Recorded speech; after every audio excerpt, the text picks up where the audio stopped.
Hello, ladies and gentlemen, boys and girls. Welcome to Tales with TR, episode 258, 2A. I'm your host, Terry Ryan Jr. I am in Toronto, Ontario, and last minute addition to the Hamilton version of Hockey Helps the Homeless. And we'll be doing that tomorrow, being Thursday, April 10th, and Friday, April 11th. I figured I'd mention that first because I love doing that work. And there's with each team and each person involved, we raise more and more money.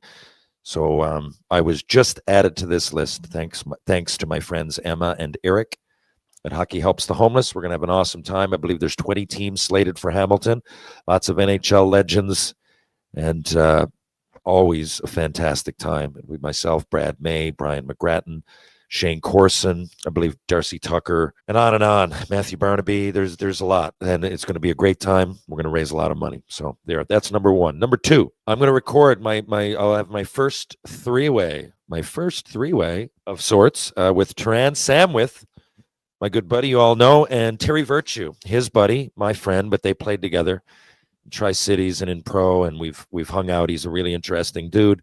Long Crib did play in the NHL for the Rangers and the Bruins. Briefly, but an absolute legend in the minor leagues, 1,000 games, an all-star, worked his way up, man, from the East Coast League, fought them all, including Bob Probert, and we'll get that story when we interview him. But I'm really looking forward to that. Virtue's a good guy. It'll be great to talk to him again. And he was my guest, I guess, going on 3 years ago now. Many moons ago, we went to Nashville for a trip, and it was just a lot of fun. So we'll ask him about his career, what he's up to now. I know he's down south, I believe in Alabama, chilling and enjoying life. Terry Virtue coming soon, the legend of Terry Virtue. I got to say this, man. Obviously, congrats to Alex Ovechkin. And a lot of people, man, some people online, how could you see that as a negative thing? I don't know. Now, a lot of people send me messages and they assume I'm going to be down on it, but I got nothing against Ovechkin. I mean, and he did it. He did it. Now, I think it's silly to compare the two, but they both did, being Gretzky. I know it was a different era, but I could also say, there's, no red line now, hooking and holding is different. But, Ovechkin hit everybody. I mean, Ovechkin's a big bruising hitter with a cannon for a shot. Gretzky approached his goals completely different. We're talking apples and oranges. We're talking about two of the greatest to put on skates, man. If you want to put Mario Lemieux up there, he had the most goals per game ever. I think him and Bure. They were injured a lot, but, those guys would be up there. There's a Mount Rushmore of scoring, and Alex Ovechkin is the number one guy on it. That's it. I don't think there's any arguing it. And the longevity. People go, yeah, well, he played all those games, and he was lucky enough not to get hurt. It's part of it's luck, part of it's preparation. Some super athlete or educated kinesiologist or physiotherapist or whatever, doctor might say his methods are archaic. They're like, he eats Subway sub and a thing of cheesies before every game, loves his beers. If you look at his frame, he's got a bit of girth. But that's what works for him. And that's what works. And the goal that he scored to break the record was a typical Ovi goal. He's got probably hundreds of them. So I liked it from that point of view. It's a celebration of hockey. And people right away with this, well, who'll do it next? Matthews?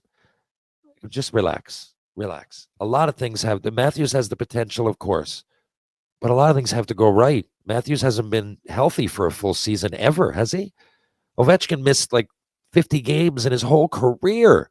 Think about that shit. We're talking about 2 decades ago he came in, right?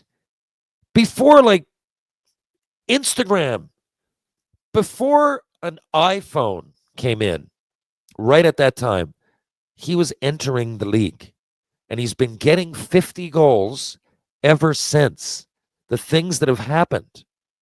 My daughter has been born and is on her way into high school since that. People have moved, had families. Like I was listening to one of the guys talking about it, Kelly Chase in St. Louis, who has a bad battle with cancer. And I like paying attention to where everybody is. And sometimes it's podcasts through Instagram or whatever. And I heard a lot of people commenting from that area, that were down there supporting Chaser. He's a great guy. I met him out in LA, and I talked to him a few years ago on another podcast called Third Man In. We interviewed him. And a lot of people are talking about those eras and the good part of yesteryear. A lot of people compare 80s and 90s, early 2000s hockey with now like they're opposites. They're not. There's some tweaks and some changes, but it's still a great game.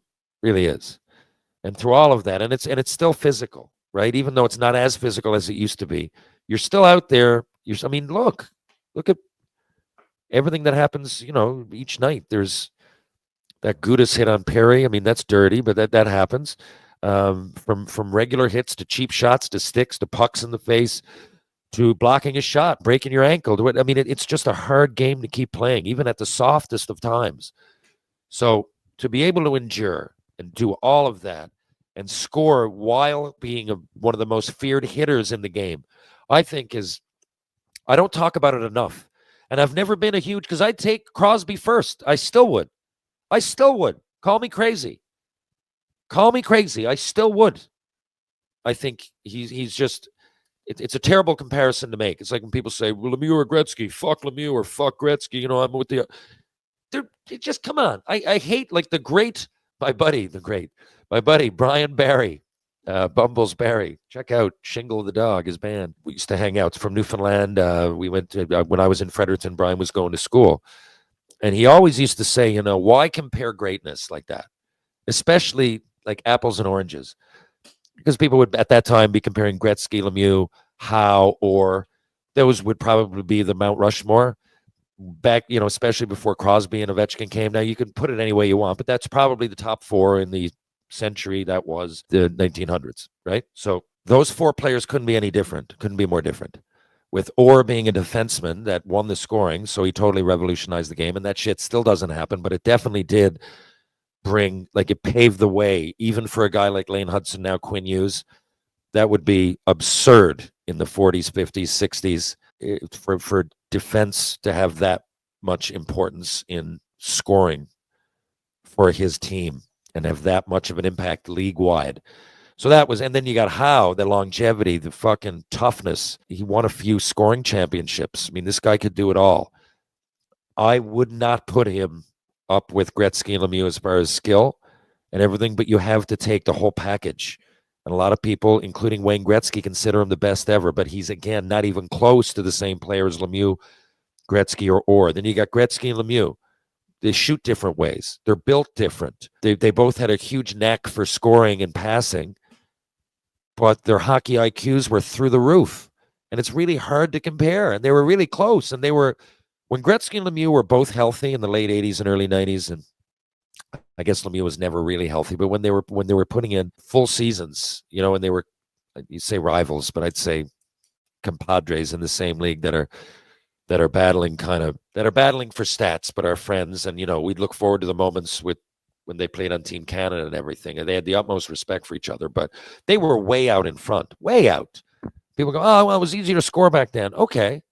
But then everybody would have gotten 200 points, wouldn't they? Right? Wouldn't everybody? Gretzky and Lemieux won the scoring every year. Now we can say, I love Connor McDavid, but right? People are like, well, he missed this year. Yeah, Lemieux missed 40 games one year and won it. Lemieux, I don't think ever played every game. And multiple years he won the scoring. He missed at least 10. I hate to make the comparison. When McDavid, I think 2 years ago, was healthy, Kucherov won the scoring, right? Like, it wasn't even fucking close back then. As soon as the puck dropped for the season, Lemieux and Gretzky were leading the scoring and did never change, ever, unless they were hurt. That was it for like a decade or 15 years. I think it's 15 or 16. Gretzky and Lemieux won it right in a row. Then it was Jagger, and then it went back to Lemieux, I think. For 19 years, it was Gretzky, Lemieux, or Jagger. Like, those stats are fucking so I don't care if you get 10 points or 800 points. If you constantly lead the league in scoring, goalies might change, rules might change, dimensions might change, organizations might change. But if you are the best every fucking year, that's relative dominance. And that's why I just put those guys up at the top. The best player now, a lot of you will say, is Connor McDavid. Until Sidney Crosby fucking retires, I find that hard to say. But it is true. It is. I mean, he's the best player. And He's a fucking Canadian, and I love watching McDavid. And I'll always be a fan, and he should be right up there on that topper tier of players ever. But I just, and maybe in his way, he's got a long time left. He wins a couple of cups. He wins a few more because he has a chance to do it. If he wins like another 4 or 5 Art Ross, then that's relative dominance. I think you could make the comparison. But right now, it's just not close. I'm sorry. It's just not. Because there was nobody coming close to Gretzky or Lemieux. Look at it. I don't even need to look at the stats. Steve Yzerman would have been looked back, I think, revered as a more, I mean, he's Hall of Fame. He's one of the best ever. If you watch with your own eyes, a lot of players' favorite player back then. And there was times where I remember saying he was my favorite player. I met him in Adam. We went to a game and we met him at the coffee shop, and he was just a great leader, great player. But realistically, man, he wasn't Gretzky or Lemieux. But had they not been playing, this guy, fucking Pat LaFontaine, I don't know, who were my favorites back then? Sakic, Jesus, fucking Sakic. Medano could skate like the wind. Love Cam Neely. Personally, Rick Tocchet through the mitts, could still score. I mean, there's lots of great players from that era that I look back at and I'm still in awe of. But when it comes to pure scoring, I'm fucking telling you right now, I don't know if there's anybody more dominant in any fucking sport. If there's any duo, the Gretzky and Lemieux era, you look it up. It's fucking dominance. Puck drop, they're winning the scoring. Lemieux fucking came back 25 games in one year. He didn't play his first game until 25 games in. Pat LaFontaine had 50 fucking points already. I think more. And Lemieux came back and won it. Anyway, that's that. I got to take off. I'm going down. Curtis Montgomery. Tattoos, check it out. We're here in TO, and he's going to do me a tattoo, but I need an hour to get on that subway. Yes, I still love the subway in Toronto. I love it. Going to take it right down Yonge Street to Curtis Montgomery Tattoos.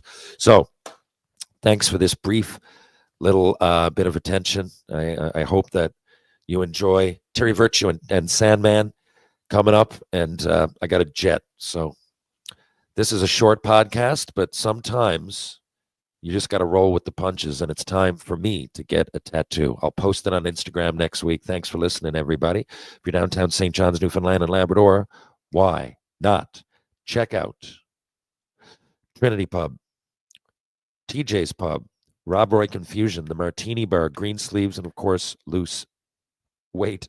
Bullet Barrel, if you're going to go for a bite to eat, do it at Loose Tie, Blue on Water, or Wedgwood Cafe, who also do catering. You're going to work out, strength and balance for the body and mind. Ryan Power Conditioning. You want to go to Mr. Lube? There's 2 locations, one on Kimba Road, one on Torbay Road in St. John's, Newfoundland and Labrador. Live, laugh, lube. GS Construction, laying the groundwork for your community. Muggsy Jeans, I loves me Muggsy Jeans. Crown Cabinets, check it out. Of course, True Hockey, take what's yours. I'll be back in just a few days with more tales with TR.